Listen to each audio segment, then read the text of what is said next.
gray marker? Yeah. No, I can get a company laying down on the ground. Why don't we shoot at 1,000 frames? Let me see what it looks like. Oh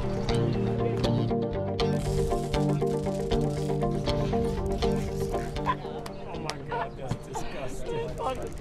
Look at all right, that's good, that's good. It just takes this a normal everyday shot and just turns it into this magical moment.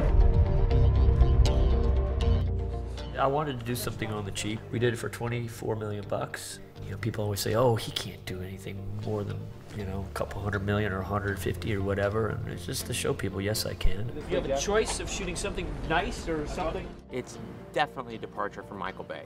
I've made a few movies in this budget range, but for Michael, this is a whole new thing. It's supposed to feel like film school, guys. That's what it's supposed to be a little bit. I'm just trying to get back to that memory of the kid, okay? Right? Because I did this in my living room. I started talking to him about this movie 10 years ago, and he read the script and loved it, and he said, I'm gonna make this movie. And I said, nothing would please me more, Michael, but I don't really believe you, but I will hold it for you as long as you keep saying that. Painted Game was a movie I had for a long time. It was a cool script. It sat on my shelf for a long time. I think it sat there, what, 10, 12 years.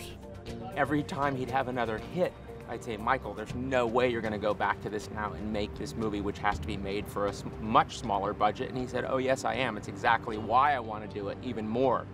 We would have occasional meetings every few years, and he would walk in and he'd say, okay, I'm gonna make this next. I just gotta call Mr. Spielberg and say, I'm not gonna do the next Transformers, and we'll meet on Monday.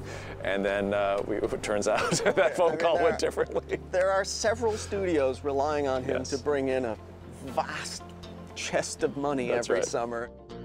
Finally, he's so successful, he got to a point where he said, no, I'm going to make this movie next. It's my passion before I do anything else.